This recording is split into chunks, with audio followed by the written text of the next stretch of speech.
grew up on land, and I was like, I got it. I will wait until I find the perfect piece of land. Social media, I wouldn't have the presence in racing that I do, but also I wouldn't have the presence on social media without racing. A lot of obligations. So like the master calendar that we have, like there is some 300 obligations that we have on that calendar. 300? Yeah. You're in a whole room. Oh my God. But it's the car. So like, say you had to take this Mustang and chopped off behind the seat. It's gonna be hard, but I'm excited for it. I think it's gonna be a big change, especially being on a new team, a team that's a lot newer in the Xfinity series. So there's so many, I feel like so many different little challenges. Awesome. Welcome, guys. We had not met till today. Yes. Heard a lot about you through him. About you too. Yeah. Awesome. So we've done the shiny attract the kids with the shiny stuff episode. So if you missed that, go check it out. And then we're gonna speak to you a little bit about some cool stuff. So, yeah. Awesome. I had a blast. These cars are incredible. She stole the keys. I couldn't find the key to GT40, and I found it in her truck because I heard that they're gonna drive it home. So you'll find the whole car gone. Yeah, exactly. You won't find the car. It's okay. Brad keeps telling me the same thing. Yeah. He's like, just leave that thing here. It's a piece of crap. It'll probably be me and him that end up taking it. I think. That's so awesome. Yeah. So let's jump right in because I'm excited to have you because you have a really cool story, don't you? And the fact that you're kind of controversial in the racing scene because you're kicking Matt's tail end. Matt, we love you. But yeah, you tell me a little bit about how you grew up and how you got to this point in your life. Yeah, so my dad, Brian Deegan. Obviously, growing up with him, it was wild. Totally different than the normal childhood now when I look back at it, but it was normal for me.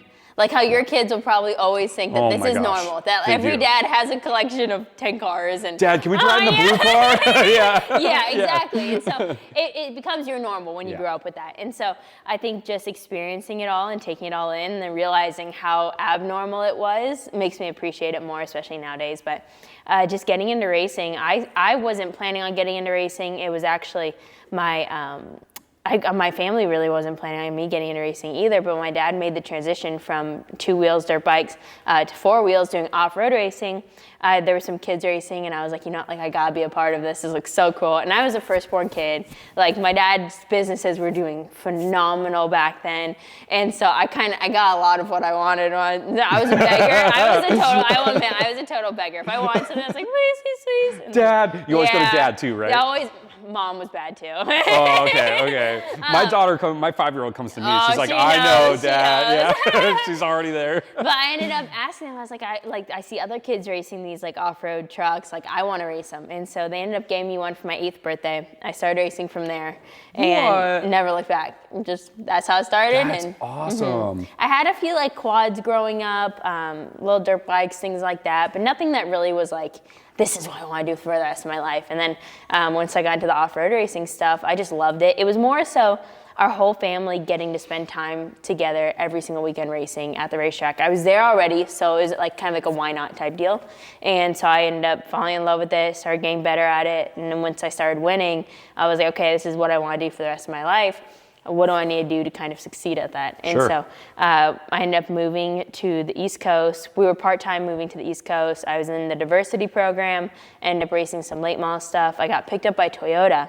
Was with Toyota from 15 to 18 years old of my age, and then I got picked up from Ford, and my dad was previously with Ford. Okay, and that makes sense. Yeah, he was with them in rally car stuff, and so I've been with Ford for the last couple of years and love it ever since. That's so cool. Well, and I appreciate you sharing all this, because I'm sure you've done this before. Oh, no, you're good. But listen, I don't watch racing, believe it or not. I'm like Everyone's one of those. got their thing. Everyone's got their thing. And I like to play sports. I don't watch sports. I like to drive my cars. I don't watch people race cars. So it's interesting to be able to hear your actual story because I just don't know. Yeah. And now I grew up in El Segundo, California. You grew up in Temecula, right? So that was a good opportunity for you to do the off-road stuff because Temecula's bomb. That's the hot spot for anything dirt type of racing. Besides, I would say dirt circle track stuff, but anything in the off-road side of things, Baja style stuff, motocross, it's all there.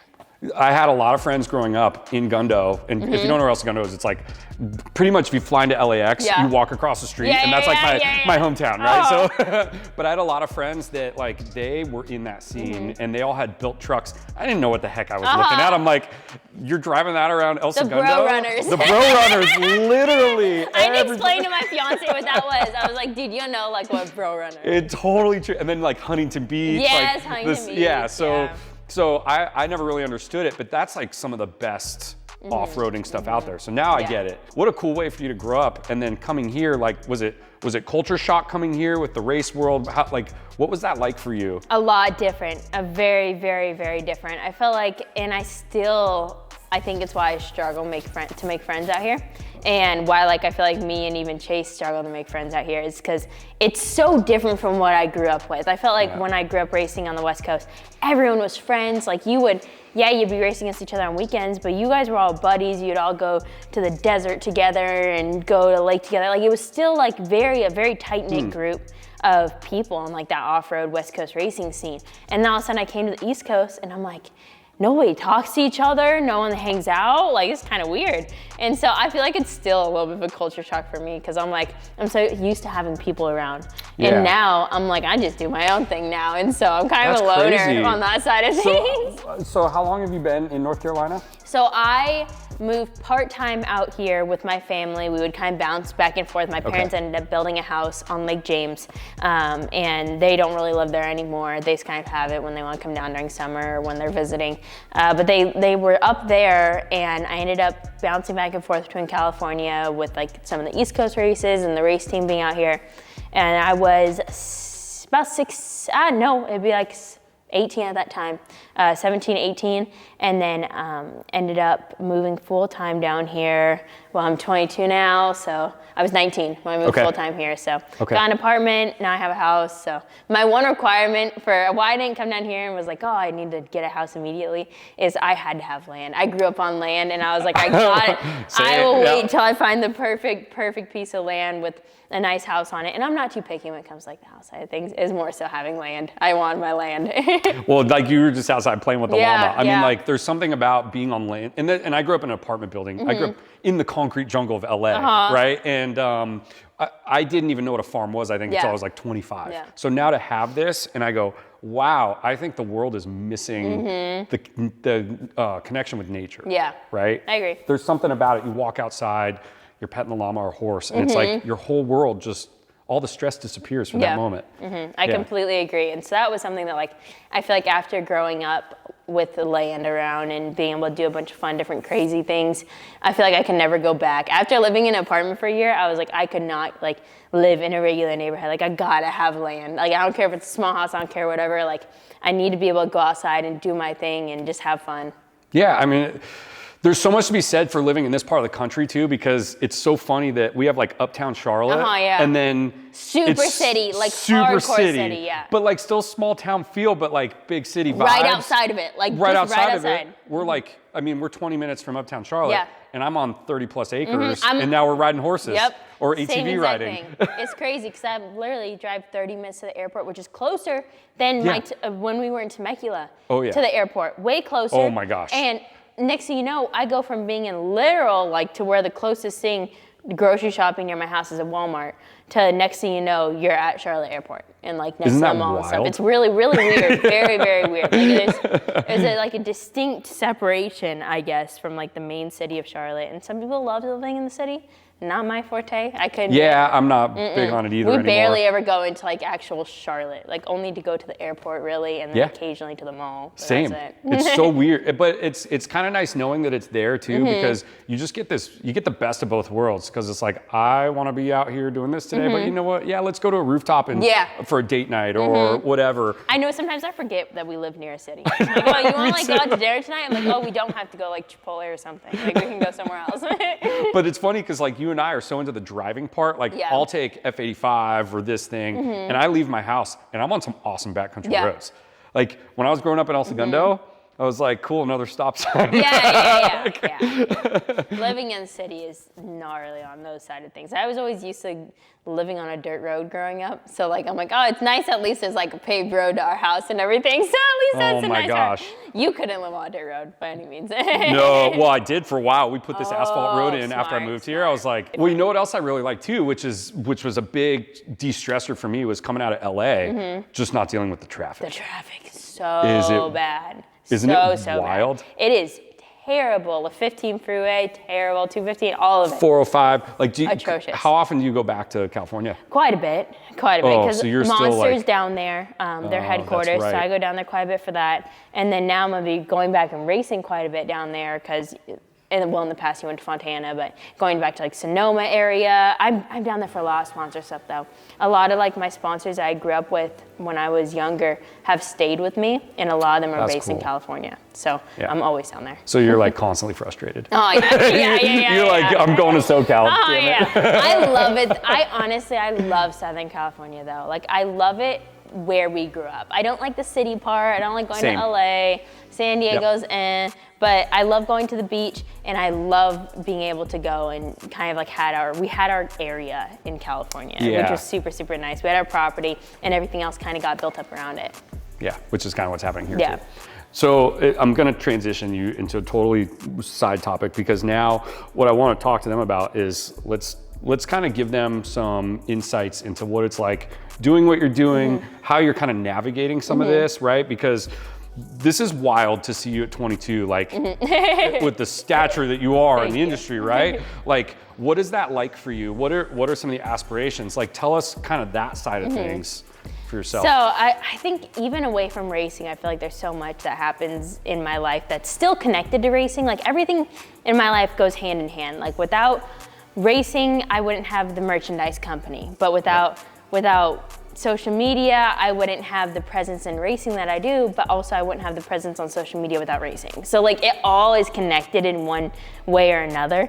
And so it's tough. There is a lot of time put into everything, a lot of, I feel like really, really hard decisions you have to make about prioritizing your time, because you can invest your time into one thing and then one other thing's gonna kind of come down a little bit. So it's hard making those decisions, and I feel like for no matter what, I try to put racing first and be able to accomplish everything I want to, preparing for races on those side of things, and especially now going to Xfinity, it's gonna be totally different because I just announced that I'll be moving from trucks to Xfinity. So it's gonna be a definite challenge compared to running the same truck I have for the past 3 years. So it's gonna be hard, but I'm excited for it. I think it's gonna be a big change, especially being on a new team, a team that's a lot newer in the Xfinity series. So there's so many, I feel like so many different little challenges. I wouldn't say there's a couple like very prominent ones, but I think just on a daily basis, everything you have to deal with, so much happening with so many different,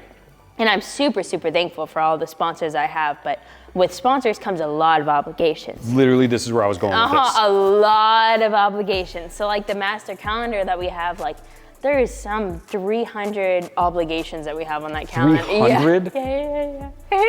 For a sponsor posting I could obligations. not. Miller, I could not do that. That's not including YouTube. So that's totally separate from the sponsors that we get on YouTube. So it's a lot. And it's a lot of work and stuff. Literally, this is why I brought this up, because a lot of what they see is you race cars, everybody wants to come say hi to you, that's all about this stuff. 4 hours out of my week. Exactly. And they don't, and just like I develop large commercial real estate. So downtown Mooresville, all the big properties down there that are being built are mine.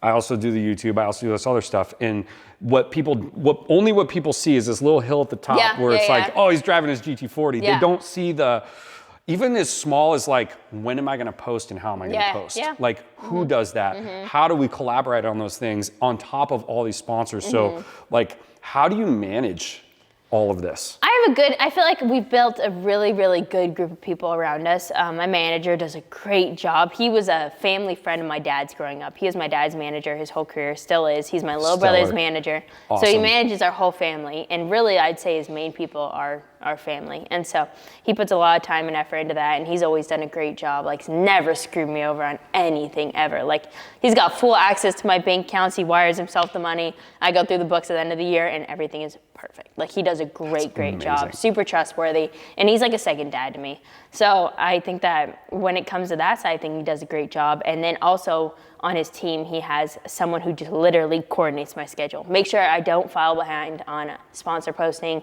with all those obligations. She makes my master calendar. She puts all the notifications into my calendar. They're like, hey, you have 10 posts you need to do this next week, so here's all the breakdowns for them and all the information. That's so awesome. Makes it a lot easier. So can you give me her number? I know. She does a good job. I want some of that. Really good job.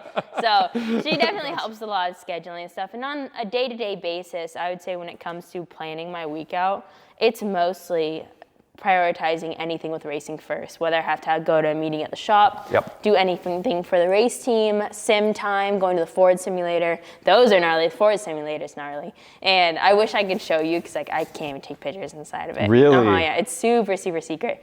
And so it's something that we go to and it has your exact model. Like they would be able to scan every single part on the GT40 and input it into the simulator. Holy Obviously, it's a little cow. bit different because the race side Of course. and race changes that you'd be making. But if this was like a race car right there that you were actually racing with, they'd be able to scan everything in and change every little part of it. And so we run a lot of our setup changes going into the race weekends on there.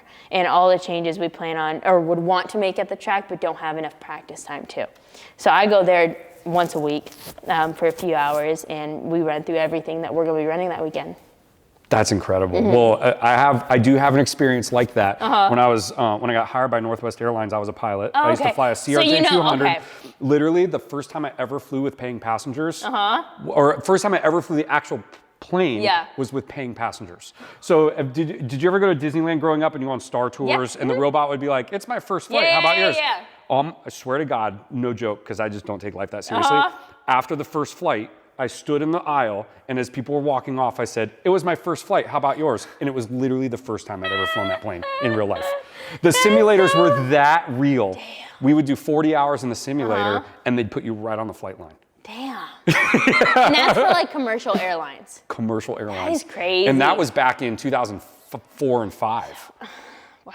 Imagine. Yeah, it's wild. So I've got a lot. Yeah, because like say I did like a 4-hour sim session weekly. Like that's only 10 sim sessions like before going out. That's gnarly. Isn't that gnarly? That's really gnarly. And you can literally go from, and this is what I'm getting at, like you can take that sim experience, put it right on the racetrack, and it's completely seamless. Very, very accurate. That's wild. So they've upgraded them quite a bit, but they have 3 of them now at their facility, and they've done a bunch of upgrades this off season. So I got to drive it right after they upgraded. I was one of the first ones to get on it, and oh my gosh, it drives like it feels so real. It's wild. You're in a room that's about, I would say, almost the size of here, and it has a TV screen that or a monitor screen that's probably the height of where the ceilings crest up, and it wraps around. So it's almost like a movie theater screen. What? And it's on a massive slider and stuff. They're very No way. So you're not like in a pod. No. Because we were in like pods, and the whole pod moves, So right? So you're like you're in a whole room. Oh my gosh. But it's the car. So like, say you had to take this Mustang and chopped off behind the seats. Yep. And it's all sealed off. Stuck it right in the middle of the room. And they stick in the middle on the slider and everything, but the screen is on the outside. So you're looking out the windshield of the actual car. That's insane. Yeah. And then will they put like other drivers that like you compete with and stuff, or like? You can program laps of other drivers that like say like, okay, this driver set a fast lap. We're gonna take that lap and combine it with you driving on the track. It'll reset every lap of the other person's, so it starts like from the exact same point. So you can see like, okay, I need to work on this a little bit or change this up. For a while they were working on, and I don't know if they have it on the Cup simulators, but they were working on combining the simulators to where you could race against each other. That's but it's cool. very, very hard I bet. with the aero side of things. And you have to have the aero side to make it realistic, but you would get like close up people and spin them out and stuff. So, so we had to work on that one a little bit. That one still needed a little bit more work. But. That was like when we were done with the simulator too, we got to do fun stuff. So like I did, I dove under the Golden Gate Bridge, and then I did a barrel roll in the jet, right? It was just like, those were my favorite sessions, just being able to like hit the freedom. Yeah, we talked about in the car rides how rebellious you and I are just in general, and it's like, I just couldn't wait for those moments. Yeah, and it's hard because I feel like I'm super tame compared to like my dad and stuff. Really? Like I'm definitely the calm, tame one in the family, and I still feel like people, especially like when I come out here, people look at me like as like the one that's like the crazy wild rebellious one. And I'm like, I feel like I'm tame for my family. Cool. I'll let you take him for a ride at 55. He can drive you. You can sit in the passenger seat. Yeah. I'll take a pass. Well, what's something you hit on before we started going off on the sim stuff is I really liked how you're talking about your manager. And so one of the things that I've learned in business, and it took me a long time, was I used to do everything myself. Yeah. And it's hard not to. It's hard, right? To. Because you probably have some of that in you too. You like, especially in your driving, like you're in control, right? Being a pilot, I was in control. So it was really hard when I started on the business path to let go of that. But having the right team is one of the most critical things about running a business ever, right? Having the right people in place, whether it's someone just inputting stuff or just the people you surround yourself with, they all have to buy into the vision. They all have to be on the same page, or else it just doesn't work. It does not work. And so that was something that was hard for me. Like even when it comes like down to like accounting stuff and all that, I'm like, oh, I want to do it myself. And it just becomes too much.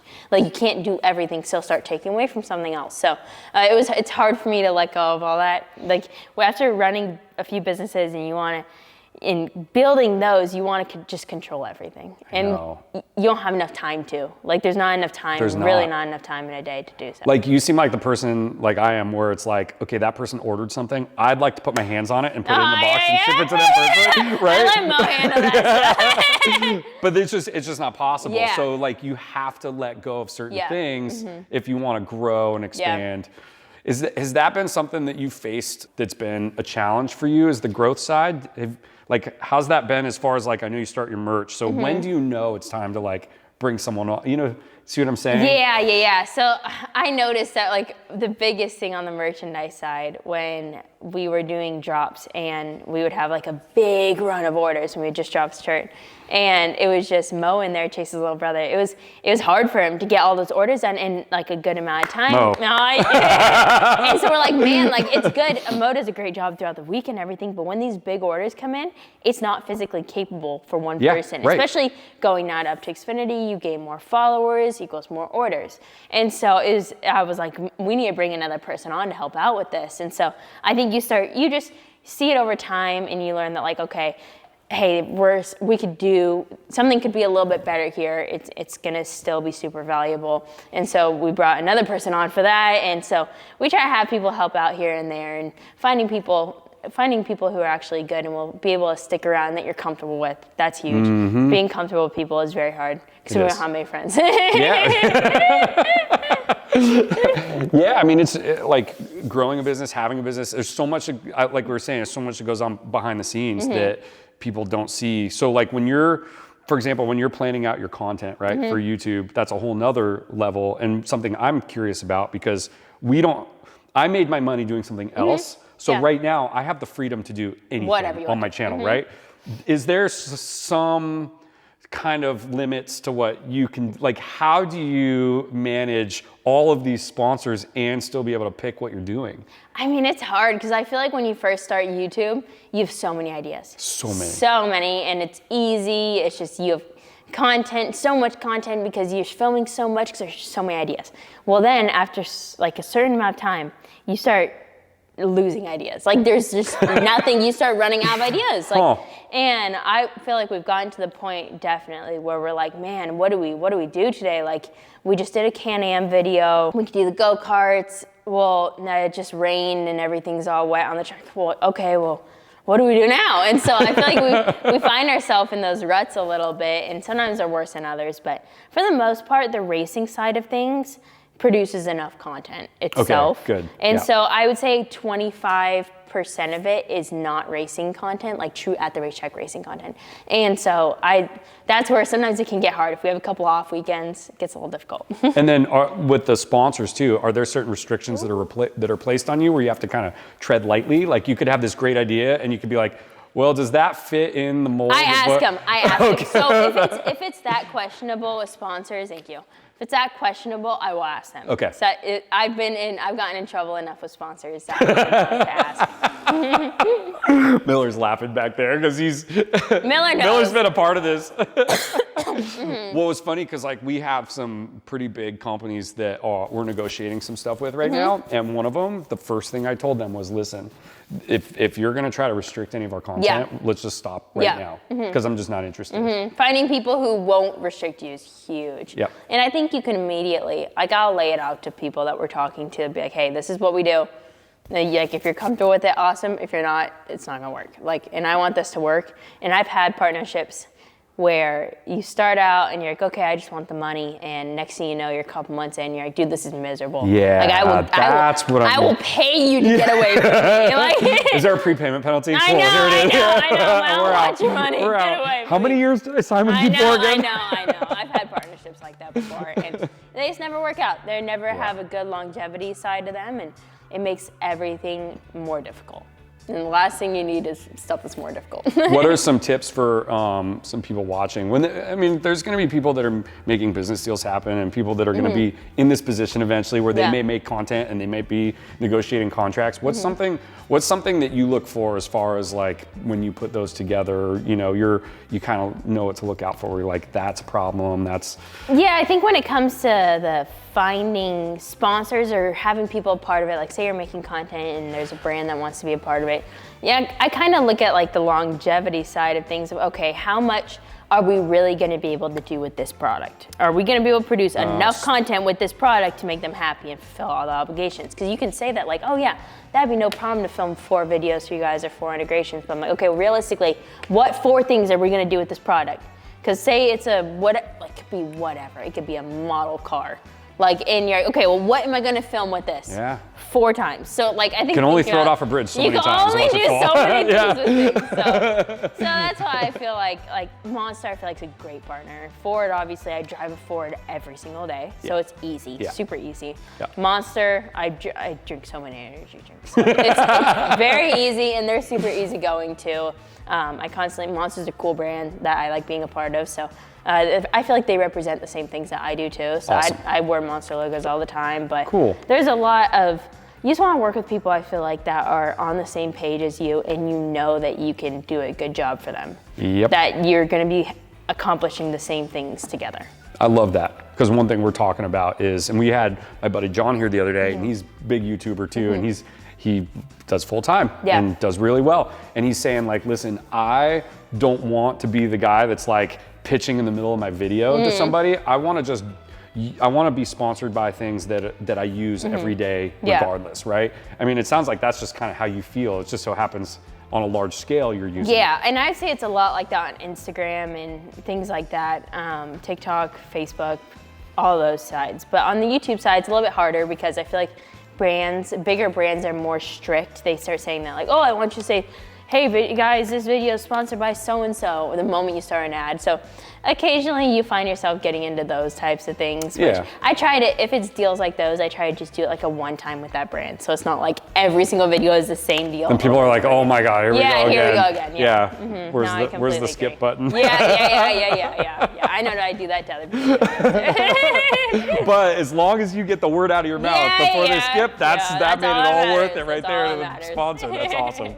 Cool. Yeah, I mean, that's really interesting because like everybody that I have that comes here and talks to me, everybody has a different story. Everybody has a different angle on what they're doing. And it's just really cool to hear like at your level what it's like with dealing with the brands and dealing with your own content. I haven't felt well rested in 4 years. I have a feeling it's going to be like this for a while. Yeah. And then the question is like, oh my gosh, because you're freshly engaged, it's like, what happens when I finally want to have kids? Like, what happens when, like, there's all these like questions, right? Yeah, I get asked that. You'd be surprised. I get asked that a lot. I wasn't asking you that, by the way, because I'm sure but I do get asked that a lot. A lot of people are like, oh, like what? Like, you're not gonna have kids, right? And I'm like, so I don't want kids, and I think I was traumatized by my little brother's growing. And so I'm like, also I feel like, and Chase is on the same page with me, which is really cool. I have a career ahead of myself to where I'm going to be able to be racing for the next, say, 10, 20 years of my life. Yep. And at least I hope. And I wouldn't want to be like an old mom. And also, like, I can't see myself staying at home all day. Like, I couldn't do it. Like, I've lived too crazy of a lifestyle up until this point to just sit at home all day. Like, I couldn't do it. Chase, sorry to let you know, but you're Mr. Mom. No, I know. Yeah, you don't know it yet. We have a dog. That's awesome. What? What? No. We had that conversation already. I was like, I'm just gonna keep this straight.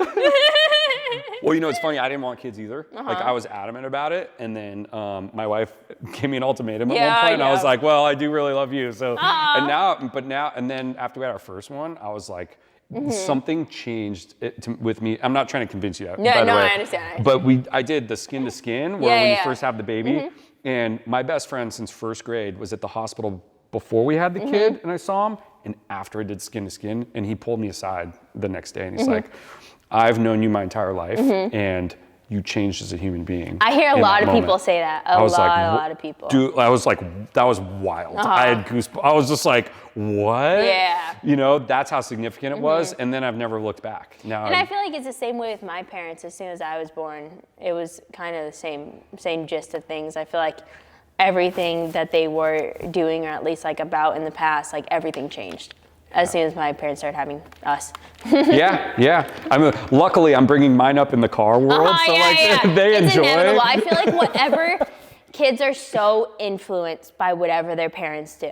It's totally true. As much as everyone is their own person, they are so influenced. Like so influenced. Like my dad, he did freestyle motocross, he did X Games, he raced so many different things. And all three of us ended up in racing. Like, yes, we do have our own personalities. Is it very similar to my dad's? Yes. And my mom's? Yes. But like realistically, whatever you're kind of doing with your life, I feel like as parents, like, you just know that your kids are probably going to be be in that. There's like a 95% chance. Hey, so parents, listen to this closely because don't F up. No pressure. Because having a kid is enough pressure. Read the Raising Children manual a few times. Yeah. Wait, that doesn't exist. Well, even like right before the pandemic, we had bought a plane. We bought a Cirrus. It's a little 4-seater with a parachute built in, and we used to go have lunch and stuff. But I would take my son was 3 years old at the time, and sometimes I would just do a dad and son day in the plane, and he'd be in the right seat and he would fly the plane as 3 years old. I have these videos of him doing it, and it's just like those experiences that you could do it on your own, but then once you start sharing it with your kids, it's a whole different experience. And I feel like that goes a long way with kids, because even growing up with like my dad and everything, like I was a girl, I was the firstborn, I was a girl.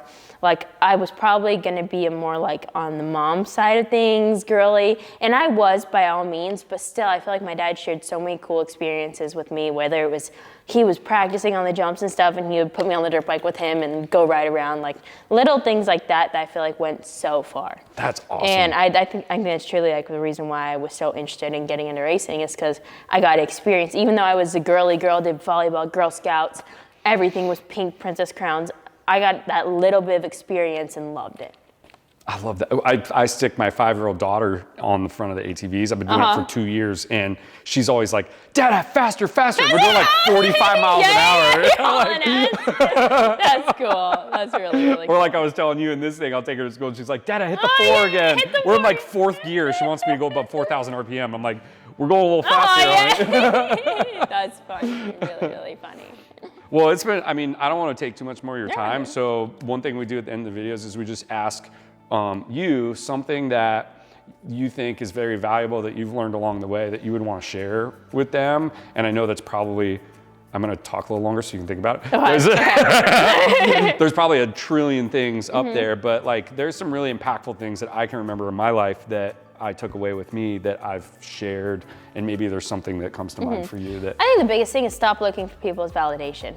I think that's something that I've had to learn over the last 2 to 3 years, is I cared so much about what other people said about me, what even people around me would say or try to tell me what to do. And like at the end of the day, this is your life. You're the one that's gonna pay the consequences for your actions. You're the one that's gonna flourish when you succeed, and stop looking for people's validation. Everyone's different. And truly, everyone is and has their own path in life and what they want to accomplish. And I think that no one truly knows what a person's going through or the struggles that they've had to overcome to get to that point. And so the validation side of things, like I'll even notice myself do it every so often. And I'm like, I don't know you, why should I care what you think? And so that's something I notice I shake off a lot, or like someone will say something to me and they'll like say I'll kind of get a little bit hurt by it. And I'm like, you know what? You don't know anything about me. Like, I really care what you have to think. Okay, hold on. So watch. Hold this bottle of this side real quick, like this. No, upside down. And just drop it. My lucky tab would Mic fly drop. off That was amazing. through the window. that was literally no, like literally mic drop. Like that was, I mean, I'm impacted by what you just said. And you know what's funny about that is there's so many people online that follow me. Then I was stuck in this trap for a long time too because my following's gotten really big, and I didn't expect it to. And a lot of times when you're trying to post, you're like, how will people take this? And after a while, you just got to be like.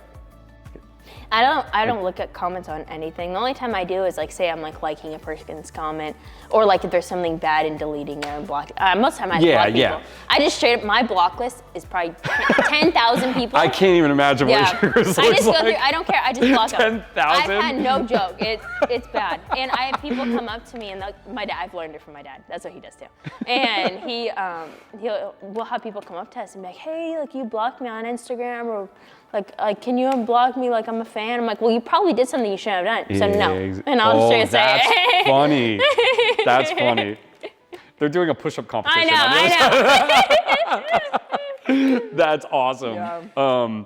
There's a lot of times too where I do read the comments still a little bit. But some of It's them hard not to. It's hard not really, to. really hard. And you know me, I'm trying to grow my platform still. So like there's more engagement that comes from it. But sometimes I'll make it a challenge to try to turn the person. Oh yeah. They'll talk the maddest shit, and I've found a way to like just kind of make them feel slightly bad, but in a very like loving way. Oh yeah, and it works. But I'm getting kind of tired of it, so now the block button is definitely. And then you just start. Then you get to the point where you're like, I don't want to spend time scrolling through this. I'd rather scroll through Facebook Marketplace. Oh God, let's not go down that rabbit hole. I know. Well, it's been awesome having you. Yeah, thank you so much for sharing some story. And yeah, we'll plan some more stuff in the future. I'll be back. Yeah, we have some other things to do. We need to bring Chase by too. Oh yeah, we will for sure. You'd have so much fun. Thanks for watching. See ya.